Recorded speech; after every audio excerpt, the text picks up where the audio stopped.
ചെറിയൊരു ഒരു കാര്യം കാണേണ്ടത്, PMS ജീവിച്ചിരുന്ന കാലത്ത് കേരളത്തിൽ പാർട്ടി അധികാരത്ത് വന്നൊക്കെ വളരെ അപൂർവ സന്ദർഭങ്ങളിലാണ്. പക്ഷേ ഇവിടെ പിണറായി വിജയന് വലിയൊരു നേട്ടമുണ്ട്, അത് നമ്മൾ കാണാതിരിക്കാൻ പറ്റില്ല. അദ്ദേഹം സെക്രട്ടറി ആയ സമയത്ത് 3 തവണ അധികാരത്തിൽ വന്നു, 2 തവണ പാർലമെന്റിൽ മേൽക്കൈ നേടി, പിന്നെ അടുപ്പിച്ച് കേരള ചരിത്രത്തിൽ ഇല്ലാത്ത വിധത്തിൽ കേരള ചരിത്രം ഇവരെ കാണിക്കാതെ 2 കണ്ടിന്യൂസ് ടൈം കിട്ടുന്നു, 3-ാം ടൈമിലേക്ക് പോകാൻ തയ്യാറായി നിൽക്കുന്നതും ഒരു കാലത്തും CPM ഇല്ലാത്ത നേട്ടമാണ്. അപ്പോൾ പ്രായോഗിക രാഷ്ട്രീയത്തിൽ പിണറായി വിജയനും ഇന്നത്തെ ലീഡർഷിപ്പും, അതായത് കഴിഞ്ഞ കുറച്ച് ലീഡർഷിപ്പും കാണിച്ച പ്രാവീണ്യം ഒരുപക്ഷെ താത്വികാചാര്യന്മാർക്കെക്കാളും വൈദഗ്ധ്യമുള്ളതാണ്. കാര്യം ആ പ്രായോഗിക രാഷ്ട്രീയത്തിൽ ഇവർക്ക് ഇപ്പോൾ CPM കേരളം നടത്തിക്കൊണ്ടേ സോഷ്യൽ എഞ്ചിനീയറിംഗ് ആണ്. അതെല്ലാ കമ്മ്യൂണിസ്റ്റ് ഉദാഹരണത്തിന് പെന്തക്കോസ്ത് വിഭാഗത്തിന് സഭ അനുവദിച്ചു കൊടുക്കുന്ന ആ തീരുമാനം ശരിയായിരുന്നു. ആ തീരുമാനത്തോട് നമുക്ക് കാര്യം പക്ഷെ അതൊക്കെ ഇലക്ഷൻ സമയം കാത്തു ചെയ്യുന്നത് ഒരു സോഷ്യൽ എഞ്ചിനീയറിംഗ് ആണ്. അത് NSSനോട് ചെയ്യുന്നു. എല്ലാ പക്ഷേ ദാമോദർ, ഇതേ സോഷ്യൽ എഞ്ചിനീയറിംഗ് ബംഗാളിൽ അവർ പലപ്പോഴും ചെയ്ത് നമുക്കിപ്പോൾ അറിയാം ബംഗാളിലെ പാർട്ടി എവിടെ തിരിക്കുന്നു. 35 കൊല്ലം ഭരിച്ചിട്ട് ഇന്ന് ബംഗാളിലെ നിയമസഭയിലെ ഒരു അംഗം പോലും ഇല്ല. പാർലമെന്റിൽ ബംഗാളിൽ ഈ മാർച്ച് കഴിഞ്ഞാൽ പാർലമെന്റിലെ ബംഗാളിൽ നിന്ന് ഒരു MP പോലും ഇല്ല CPMന്. അപ്പൊ ആ ഒരു സിറ്റുവേഷനിലേക്ക് മാറി. അതിന് കാരണം എന്ന് വെച്ചാൽ ഇതാണ്, പ്രാക്ടിക്കൽ പൊളിറ്റിക്സ് ആണ് അവിടെ അവർ ചെയ്തത്. നല്ല കാര്യമാണ് പ്രാക്ടിക്കൽ പൊളിറ്റിക്സ്, അധികാരത്തിൽ ഇരിക്കുക. പക്ഷേ പാർട്ടികൾ അവരെ ആക്കുന്ന ചില തത്വങ്ങളും ചില സ്റ്റാൻഡുകളും ഉണ്ട്. അതിൽ വെള്ളം ചേർക്കുമ്പോഴുള്ള പ്രശ്നമാണ്. ഇപ്പൊ കോൺഗ്രസിനെ പറ്റിയതല്ലേ, കോൺഗ്രസ് വളരെ സെക്യുലറായിട്ടും കുറച്ചൊക്കെ പണ്ട് മുതലേ നെഹ്റുവിന്റെ സമയം മുതലേ കറപ്ഷന്റെ ഇഷ്യൂസ് ഉണ്ട്. പക്ഷെ അതിൽ നിന്നൊക്കെ മാറി വെറും ടെക്നോക്രാറ്റ് ഭരിച്ച്, മൻമോഹൻ സിംഗിനെ പോലുള്ളൊരു ടെക്നോക്രാറ്റ് പൊളിറ്റിക്കലായിട്ട് ഭരിക്കാൻ നോക്കുമ്പോഴാണ് കോൺഗ്രസിന് ഇത്രയും വലിയ അടിയുണ്ടായത്. അപ്പൊ എന്ന് പറഞ്ഞ പോലെ ബംഗാളിലെ ത്രിപുരയിലെയാണ് ഏറ്റവും ഭയാനകമായത്. അതവിടെ തൃണമൂലോ കോൺഗ്രസോ ഒന്നുമല്ല, BJP തന്നെയാണ്. അതായത് ഇന്നലെ വരെ കോമ്രേഡ്സ് എന്ന് പറഞ്ഞവര് ഇന്ന് സംഘപരിവാറിന്റെ ആൾക്കാരായിട്ട് മാറിയേക്കുണ്ട്. ഈ ഒരു വൈരുദ്ധ്യം CPM അല്ലെങ്കിൽ കോൺഗ്രസും എല്ലാ പാർട്ടികളും കാണേണ്ടതാണ്. അവരുടെ കോർ ഐഡിയോളജിയിൽ നിന്ന് മാറി വെറും പ്രാക്ടിക്കൽ പൊളിറ്റിക്സിലേക്ക് പോകുമ്പോൾ ജനങ്ങളുടെ ഒരു റിയാക്ഷൻ ഉണ്ടാകും. അല്ല, ഇത് ഇങ്ങനെയൊക്കെ ആണെങ്കിൽ നമ്മൾ ഭരിക്കുന്ന പാർട്ടി, കേന്ദ്രത്തിലെ ഭരിക്കുന്ന പാർട്ടി BJP ആണ്, അവരുടെ കൂടെ നിൽക്കുക. നോർത്ത് ഈസ്റ്റിലെ പൊളിറ്റിക്സ് നോക്കിയാൽ അറിയാം, അവരെപ്പോഴും കേന്ദ്രത്തിൽ കോൺഗ്രസ് വന്നാൽ ഇപ്പോഴുള്ള മിക്ക ചെറിയ പാർട്ടികളെല്ലാം കോൺഗ്രസിലേക്ക് പോകും. അതിന്റെ ക്ലാസിക് എക്സാമ്പിൾ അരുണാചൽ പ്രദേശാണ്. ഇവിടെ ഡൽഹിയിലൊന്ന് കാറ്റടിച്ചു കഴിഞ്ഞാൽ അവിടെ തന്നെ ഇമ്പാക്റ്റ് ഉണ്ടാകും. അവരൊക്കെ 100% സെൻട്രൽ സബ്സിഡി കൊണ്ട് ജീവിക്കുന്നവരാണ്. അപ്പൊ അതിന്റെ ഒരു പൊളിറ്റിക്സ് ആണ് അവിടെ നടക്കുന്നത്. എന്ന് പറഞ്ഞ പോലെ CPM ഉണ്ടാവും. നമ്മൾ വേറൊരു ഇഷ്യൂയിലേക്ക് പോയി കഴിഞ്ഞാൽ ഈ LPG, ഇപ്പം ഇന്ത്യയിലാകപ്പാടെ സർക്കാർ എന്തൊക്കെ പറഞ്ഞാലും ആൾക്കാർ പരിഭ്രാന്തരാണ്. നമുക്ക് LPG എന്ന കുക്കിംഗ് ഗ്യാസ്, ഇറാൻ അമേരിക്ക യുദ്ധം നമ്മുടെ അടുക്കളയിൽ എത്തിയിരിക്കുകയാണ്.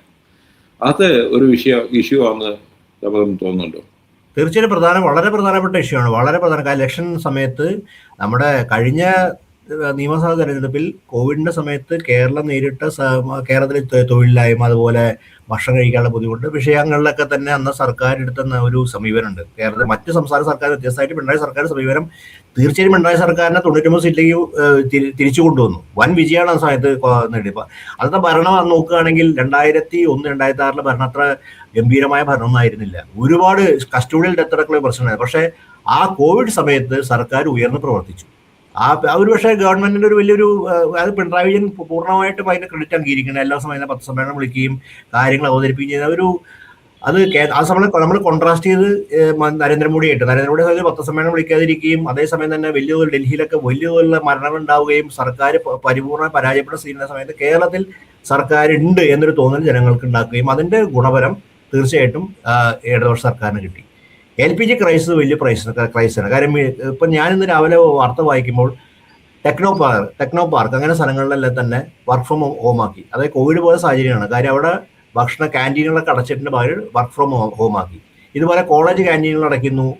LPG ക്ഷാമം വരുമ്പോൾ കോളേജ് ക്യാൻറ്റീൻ, അതുപോലെ തന്നെ പല ഹോസ്റ്റൽ അടയ്ക്കുന്ന വഴി അവിടുത്തെ ഇപ്പോൾ എന്താ പറയുക, ഇപ്പോൾ മലബാർ ഭാഗത്തുള്ള ആൾക്കാർ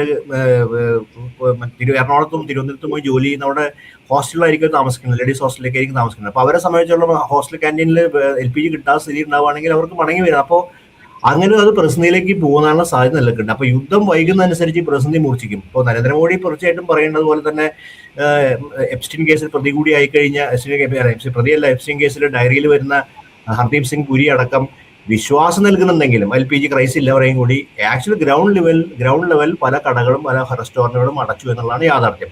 വെറുതെ ഇത് നമ്മൾ സ്വിഗ്ഗിയും സൊമാറ്റോ എടുത്ത് നോക്കിയാൽ മതി. നമ്മൾ കഴിഞ്ഞ ദിവസങ്ങളിൽ കണ്ട പല റെസ്റ്റോറൻറ്റിലും പ്രവർത്തിക്കുന്നില്ല, ചെറിയ റെസ്റ്റോറൻറ്റ് പ്രവർത്തിക്കുന്നില്ല. അപ്പോൾ അവർക്ക് കമേഴ്ഷ്യൽ LPG ക്ഷാമം. അപ്പോൾ വീടുകളെയും ബാധിച്ചു, മിഡിൽ ക്ലാസ്സിനെ ബാധിച്ചു, ഭക്ഷണത്തിന്. അപ്പോൾ ഭക്ഷണത്തെ ബാധിച്ചാൽ നമ്മുടെ ഉത്തരേന്ത്യയിലേക്ക് ഉള്ളിയെ ബാധിക്കുന്ന പോലെ ഭക്ഷണത്തെ ബാധിച്ചാൽ അത് കേരളത്തിലെ എല്ലാ ജനങ്ങളെയും ബാധിക്കും. അത് തീർച്ചയായിട്ടും ഇമ്പാക്ട് ഉണ്ടാക്കും.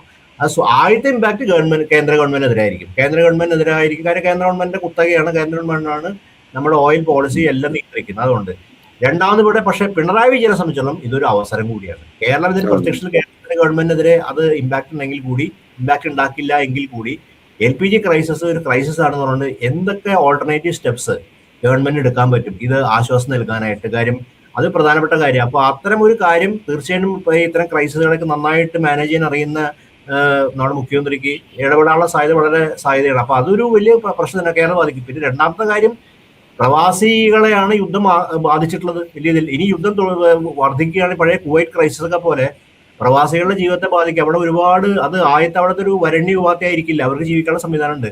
നമ്മൾ ഇടത്തട്ടിലും താഴെത്തട്ടിലും പ്രവാസികളുണ്ട്. അതായത് മിഡിൽ ക്ലാസ്, അവിടെ വരണ്യ വിഭാഗത്തിന് പ്രശ്നമില്ല, പക്ഷെ ഇടത്തട്ടിൽ ജീവിക്കുന്ന മിഡിൽ ക്ലാസ് വിഭാഗത്തിൽപ്പെട്ട പ്രവാസികളുണ്ട്, ലേബർ ക്യാമ്പുകളിൽ ജീവിക്കുന്ന പ്രവാസികൾ. അവർക്ക് ജോലിയില്ലാത്ത സ്ഥിതിയിൽ തിരിച്ചു വരേണ്ട ഒരു സിറ്റുവേഷൻ ഉണ്ടാക്കുകയാണെങ്കിൽ അത് കേരളത്തെ സംബന്ധിച്ചുള്ള ഒരു പ്രശ്നം തന്നെ. അപ്പോൾ യുദ്ധം വൈകുന്നതനുസരിച്ച് ഈ രണ്ട് ഭ്രാന്തന്മാരായിട്ടുള്ള ലോക നേതാക്കൾ നടത്തുന്ന ഈ ഭ്രാന്തമായ യുദ്ധത്തിന്റെ വലിയ ദോഷം കേരളത്തെ സമൂഹത്തെ ബാധിക്കും. കാരണം കേരളത്തിലെ ഒരു പ്രവാസി സമൂഹമാണ് കേരളത്തെ സംബന്ധിച്ച് പ്രധാനപ്പെട്ട കാര്യം. അപ്പം ഈ മധ്യപൗരസ്ത്യ രാജ്യത്തിലെ ഈ ക്രൈസിസ് LPGയിലൂടെ ആദ്യം നേരിട്ട് അതായത് വളരെ കൃത്യമാണ് സാറ് പറഞ്ഞത്, നമ്മുടെ നമ്മുടെ ജീവിതത്തിന്റെ ഏറ്റവും ഇന്ന് അടുക്കള തന്നെ അരങ്ങാണല്ലോ. പണ്ട് അടുക്കളയിൽ നിന്ന് അരങ്ങത്തിൽ വന്ന അടുക്കളയാണ് നമ്മുടെ അരങ്ങ്. ആ അടുക്കളയിൽ ഭക്ഷണം ഇല്ലാന്നുണ്ടെങ്കിൽ എല്ലാ ജീവിതം പ്രതിസന്ധിയിലായി, ക്രൈസായി. അപ്പൊ അതൊരു വലിയ പ്രശ്നം തന്നെയാണ്. അപ്പൊ ഇത് പരിഹരിച്ചില്ല എന്നുണ്ടെങ്കിൽ, പരിഹരിക്കാതെ നമുക്ക് ബുക്ക് ചെയ്താൽ പിറ്റേ ദിവസം ഗ്യാസ് കിട്ടുന്നത് കേരളത്തെ സംബന്ധിച്ചോളം ഒരു ഉപഭോഗ സംസ്ഥാനമാണ്. നമുക്ക് എല്ലാവർക്കും അറിയാം, ഗ്യാസ് ഇന്ന് തീർന്നാൽ അപ്പം ബുക്ക് ചെയ്യും. ആ ബുക്ക് ചെയ്ത് ഓൺലൈൻ ബുക്ക് ചെയ്യും. ഉത്തരേന്ത്യ പോലെ ഒന്നല്ലല്ലോ, നമ്മളിവിടെ നഗരകേന്ദ്രിതമാണ് ജീവിതം, തൊട്ടടുത്ത് ഗ്യാസ് ഏജൻസിയാ. അപ്പൊ നമ്മൾ ഇന്ന് ഗ്യാസ് കഴിഞ്ഞാൽ ഇന്ന് തന്നെ ബുക്ക് ചെയ്ത പിറ്റേ ദിവസം അവരെ ഗ്യാസ് ഡെലിവറി ചെയ്യും. നമ്മുടെ കയ്യിൽ ഓൾട്ടർനേറ്റീവ് ആയിട്ട് കുറ്റി ഉണ്ടായിരിക്കും. ഇതാണ് സാധാരണ മിഡിൽ ക്ലാസിന്റെ ജീവിതം. അതിൽ എന്തെങ്കിലും തരത്തിൽ 2 ദിവസം 3 ദിവസം വൈകാണ് ഇൻഡക്ഷൻ കുക്കർ വെച്ചൊരു മാനേജ് ചെയ്യായിരിക്കാം. പക്ഷേ അത് ഉണ്ടാക്കാനുള്ള പ്രതിസന്ധി എന്ന് പറഞ്ഞാൽ സർക്കാരിന് ഇതിലുള്ള വികാരമായി മാറും, പ്രത്യേകിച്ച് കേന്ദ്ര സർക്കാരിന്റെ വികാരമായി മാറും. അതുകൊണ്ട് വികസിത് ഭാരത്, വികസിത കേരളം എന്നൊക്കെ രാജചന്ദ്രശേഖരന്റെ സങ്കല്പം ഇതോടെ തന്നെ താറുമാറാനുള്ള സാധ്യത വളരെ കൂടുതലാണ്.